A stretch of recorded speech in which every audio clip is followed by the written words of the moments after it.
Hi, I'm Jasmine, and you're watching my channel, The Curious White Coat. I'm a new doctor, and I'm about 5 months into my first year of residency.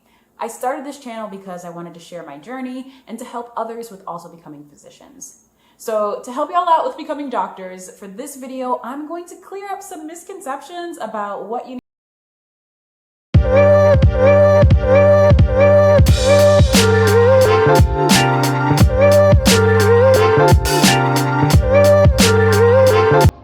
I've come across a few of these misconceptions, and I would just like to say that I am living proof that you do not have to do these things to become a doctor.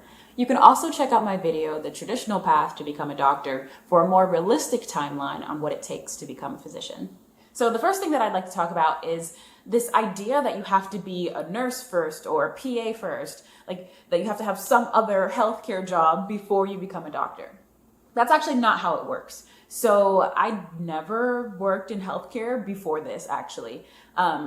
You don't need to be a nurse first or a PA. Like, those are independent professions with their own unique skill sets. And the people that go into those fields go into them because they want to be a nurse or a physician associate. Like, it's not because their end game is to become a doctor. That's not to say that people from different fields don't have like a career change or maybe switch in to become a physician, because that does happen, but that's not what you're required to do. In other fields, you might have the situation where like your jobs do build off of each other. Like maybe you were, you were hired as an employee, and then you became a supervisor, and then you became a manager, and then a district manager, and then maybe some sort of regional like executive. But it doesn't really work like that as far as becoming a doctor. The only other jobs that I had ever had before this was when I interned over the summer at a credit union and when I worked in retail for like a quick minute. So again, you do not need to have any other job before you become a doctor. Some people think that all doctors watched a bunch of medical dramas before they became doctors. And I'm just gonna say, nope, that is not true. I have never watched an episode of Grey's Anatomy or Scrubs, like, to this day. Well, I'm sure I'm missing out on like a very juicy storyline. I don't feel like any of my medical knowledge has been compromised because I didn't watch any of these shows. Like, you're not going to get a medical degree from watching a TV show. Although they do probably give like some disease highlights, like highlighting certain diseases that can help you give some context to remember something for your next exam. So I won't knock that. I will confess though, I did watch a couple episodes of Chicago Med near the end of medical school because my mom would record episodes of it on DVR. And whenever I'd go home to visit her, like she'd be watching the episodes, so I would just watch it too. But most of the time it just felt like a lot of people like yelling like push epi, and you're kind of thinking like, wait, what's going on? Like, what's the rhythm? Like, where's the backboard? Are we just going to keep bashing this person into their soft mattress and hope that they're resuscitated? Just a lot of interesting things. And I feel like there's this idea that only one person is supposed to save the day. And most of the time, I feel like when people come into the hospital, while they are very sick, it's not life and death for every single person. So the whole concept of saving the day is a little bit embellished. And the fact that only one person is doing it is just inaccurate. One person cannot run the show. Medicine is a team sport, and without having all hands on deck, like, you can't get things done. But I'm not going to keep knocking TV dramas because one of my guilty pleasures is reality TV. So I know that that is unrealistic and sometimes trashy. So if you are a fan of Grey's, continue to like go on and enjoy, watch on. If they're making any more episodes, I don't know. But enjoy your show. And I actually did hear that New Amsterdam, if that is still playing, is a good medical drama and people enjoy it, and it's a little bit more accurate. But if you aren't into medical dramas, don't feel bad either. Yes, medical school costs a lot, but you do not have to be rich to become a doctor. I am not wealthy. I have never been wealthy, but I am still a doctor. Like, I have a badge and it says I am a doctor. So gotta believe it, right? My medical school cost upwards of $200,000, and some are going to cost more, some are going to cost less. Don't count yourself out before you've even started because the money isn't there. That's what student loans are for, so go get your dream. Remember that you do have to pay them off with interest, but the amount that you'll owe is going to be equivalent to maybe like a year or two's worth of your attending salary. So don't freak out. You will be capable of paying them off.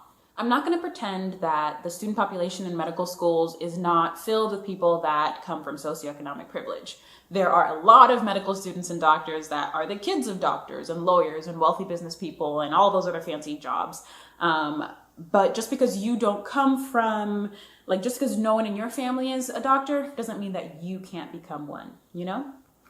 I will say that you should try to make smart financial decisions, borrow responsibly, apply for scholarships, make sure that you visit your financial aid office to see what you are eligible for, you know, as far as funds. See if there is some sort of financial relief or supplemental program, because some schools do offer that. Remember that in-state tuition is usually cheaper for residents than if you try to go to an out-of-state school. So that can also help you reduce some of your costs. I don't recommend working. I thought that I was going to be able to work in medical school, and as soon as I had my first shift, I was like, nope, not doing that again. So you just are so busy. So I probably would recommend that you don't work, but you know, you do you. This is a trap that people fall into all the time. You don't need perfect grades or perfect MCAT scores to become a physician. Knowledge comes from experience with seeing patients, with reading and studying and asking questions.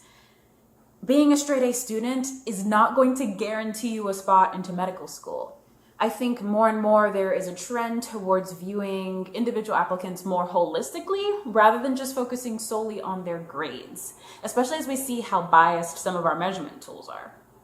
Your bedside manner is going to be important as a doctor.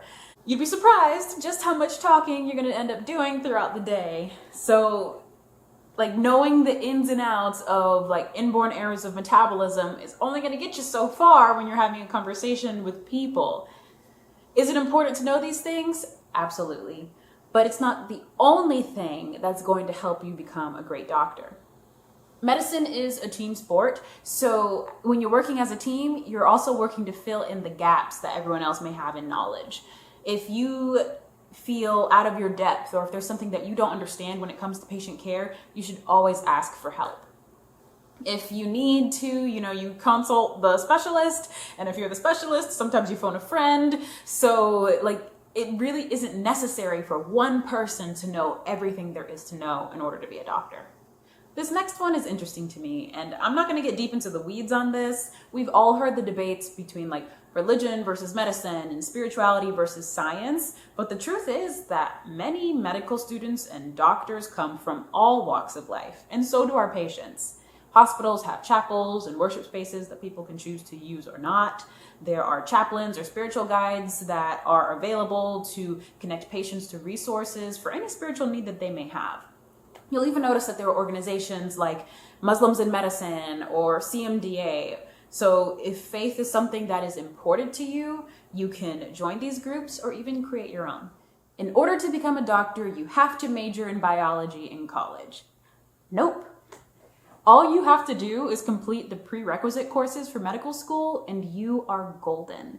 Now, I'm not the best example of this because I was a neuroscience major with a chemistry minor in college, but that's because I found the topics to be immensely interesting, not because I was required to do them in order to become a doctor.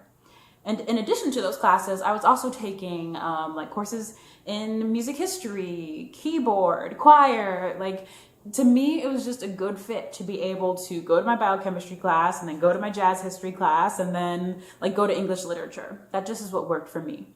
So study what you like and complete the pre-med requisites. You don't have to be a biology major or a chemistry major in college. Medicine needs diversity, and having people who come from all these different backgrounds and different ways of thinking is only going to strengthen the field. Go major in business administration or study film, do musical theater, anthropology. You don't have to be a science major in order to be a doctor. Major in whatever you want. I hope this video cleared up some misconceptions for you. I am curious though, what are some misconceptions that people have told you about becoming a doctor?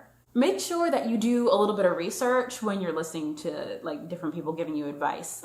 I want y'all to thrive and not get bogged down by misinformation. Fact check people that you're getting advice from. Like, fact check me. Like, don't just listen to any random person on the internet. Make sure that they know what they're talking about. The path to becoming a doctor is hard, and you don't want to make your attempts any harder by listening to myths. Thank you so much for watching this video. Subscribe to my channel, The Curious White Coat, for more content, and I'll see y'all later. Bye.